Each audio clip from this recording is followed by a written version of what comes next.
पहुंच गया। ये है बालम ब्याह। जिंदगी में ऐसे ही गुरु का रूप क्या है? तुम्हें गुरु मिल गया क्या? तुम्हें गुरु मिल गया क्या?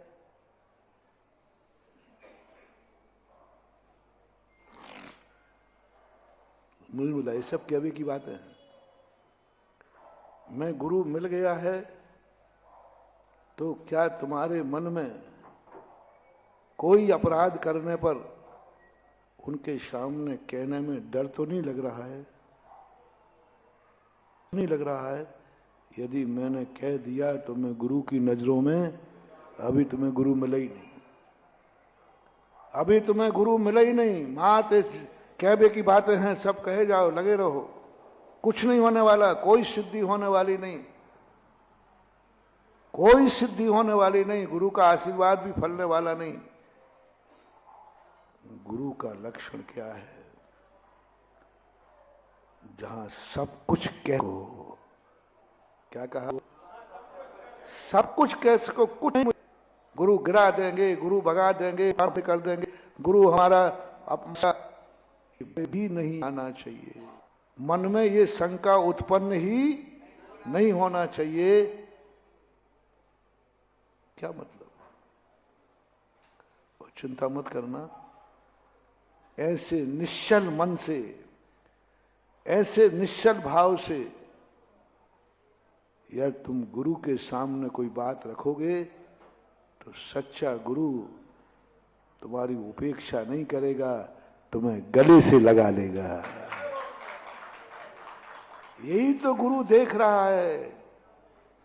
किसी को अपराध मालूम नहीं है और ये अपराध मुझे बता रहा है, इसको डर भी नहीं लग रहा है कि ये मेरी नजरों से गिर जाएगा। प्रायश्चित देने वाले गुरु की क्षमता बता रहा हूं कैसा होता है, ये योग्यता बता रहा हूं।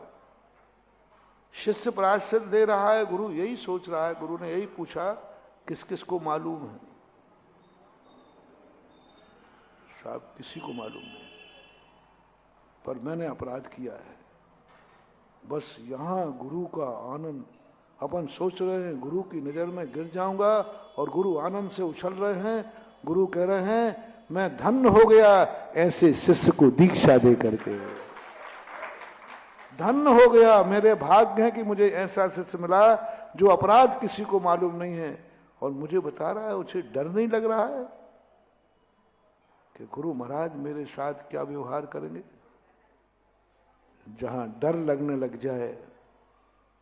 एक बार एक जेल में प्रवचन करने गया तो थोड़े से जेली थे, तो मेरा मन हुआ कि इनका इंटरव्यू लूं कि इन्होंने अपराध किए हैं, क्यों किए, कैसे किए। एक अपराध को करने के समय बने, महाराज जी मैंने अपराध नहीं किया, और ये कहता है मैंने अपराध किया है।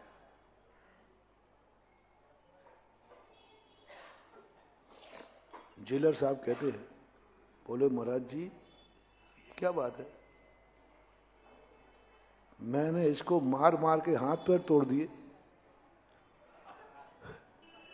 उसकी हालत बिल्कुल जर्जरित हो रही थी, हाथ बहुत पिटाई हुई थी पुलिस में। बोले पुलिस की रिमांडर पे है और पुलिस आए दिन इसको 2-3 बार रिमांडर पे ले चुकी, हाथ पैर तोड़ चुकी, लेकिन अभी तक इसने कबूल। और आपके सामने आपने कुछ नहीं कहा, बस नहीं कहा बेटा अपराध किया है तो क्यों किया। उसने तुरंत कहा महाराज जी हो गया अपराध, मैंने अपराध किया है। जज साहब कहते महाराज जी ये कौन सा जादू है, हम लोगों को दे दो। ये तो अब तो लगता है कि हम लोग एक प्रस्ताव पास करते हैं कि किसी अपराधियों से कबूल कराना है तो या तो महाराज को थाने में बैठा दो या महाराज के बाद ले चलो। इतना मारा, आज तक स्वीकार नहीं किया उसने। और आपके सामने मैंने कि जेलर साहब आप थोड़े से पूछने का तरीका तो बोलो क्या है। बोल तूने अपराध किया, नहीं तो मैं डंडे मारूंगा। और हमने क्या कहा, हमारी टोन देखी, बेटा अपराध क्या शब्द किया, अपराधी को मैंने क्या कहा, बेटा क्या बात है। बस यही तो बात है, तुम अपराधी से घृणा कर रहे हो और मैं अपराधी को बेटा बना रहा हूं। तुम पाप के साथ साथ पापी से घृणा करते हो और साधु पाप की घृणा करता है, पापी से। उनको कह रहा है, देखो कितने प्यार से पूछा। एक बार विदेही जंगल में नदी किनारे बैठी थी, सारे हिरण पक्षी उनको चारों तरफ से घेर लिया, और जैसे ही रामचंद्र जी आए सारे पक्षी सब उड़ के भाग गए, सब भाग गए। तो रामचंद्र जी कहते हैं, हे सीते ये बता, तू जब अकेली बैठती है तो सब तुझे आके घेर लेते हैं, और हम लोगों के आते ये सब क्यों भाग जाते हैं, तेरे पास ऐसा क्या जादू है। बोले साहब आपके पास एक जादू नहीं है, हमारे पास एक जादू है। बोले जो तुम्हारे पे कंधे पे टंगा है ना,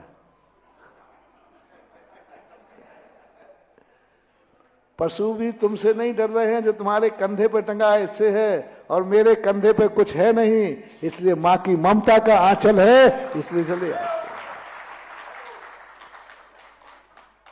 मैंने कहा जेलर साहब आपके कबूल कर दे तो तुरंत जेल में ठूस दोगे,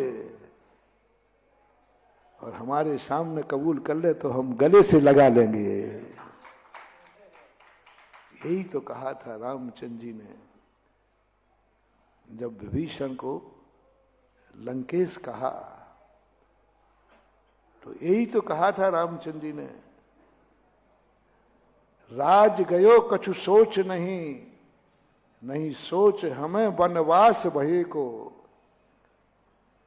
सीता हरि कछु सोच नहीं, नहीं सोच दशानन रार ठये को, लक्ष्मण शक्ति का सोच नहीं, एक सोच विभीषण भूप कहे को। सबसे बड़ा सोच,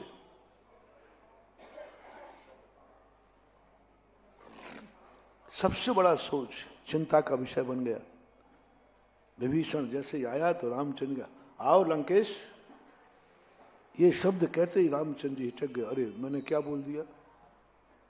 लक्ष्मण कहते भैया आपका चेहरा सचिंत हो गया है, कहो तो निपटा दूं इसको आपको। नहीं नहीं लक्ष्मण ऐसा नहीं। फिर क्या हुआ, बोले लक्ष्मण मैंने विभीषण को लंकेश कह दिया, अयोध्येश कह देते तो डर नहीं था, यदि रावण मेरी शरण में आ गया, अपराध स्वीकार कर लिया, तो फिर मेरे वचन का क्या होगा। यदि रावण ने स्वीकार कर लिया अपराध, फिर मैं उसी गद्दी से नहीं उतार पाऊंगा, मैं गद्दी से नहीं उतार पाऊंगा। यदि रावण आ गया तो एक सोच विभीषण भूप कहे को, अयोध्येश कह दे तो कोई बात नहीं, मैं गद्दी पर नहीं बैठूंगा, विभीषण मैंने तो लंकेश कह दिया। यहां क्या शिक्षा मिलती है कि महापुरुष एक बात कह रहे हैं, मुझे रावण से कोई तकलीफ नहीं है, यदि वो अपना अपराध कबूल करके और शरण में आ जाता है तो उसे भी मैं ऐसे ही गले लगाऊंगा जैसे विभीषण को लगाया है। इसलिए अपराध की जो भाषा होती है, बस वो जाकर समर्पित हो जाता है। तो ऐसा गुरु तुम्हें कभी मिल जाए, तुम्हें मिल जाए, कैसा गुरु, कैसा गुरु बोलो ना, जिसके सामने तुम सब कुछ कह सको। जब तक थोड़ा भी डर लग रहा है, समझ लेना तुम्हें साधु तो मिल गया है, आचार्य मिल गया है, उपाध्याय मिल गया है, मुनिराज मिल गए हैं, लेकिन अभी गुरु बस जिंदगी में वो मिल जाए जहां सब कुछ कह सके, सब कुछ कह सको, कोई डर नहीं, कोई फिक्र नहीं। अब आ जाओ तुम्हारे तुम्हारे मम्मी पापा हैं कि नहीं?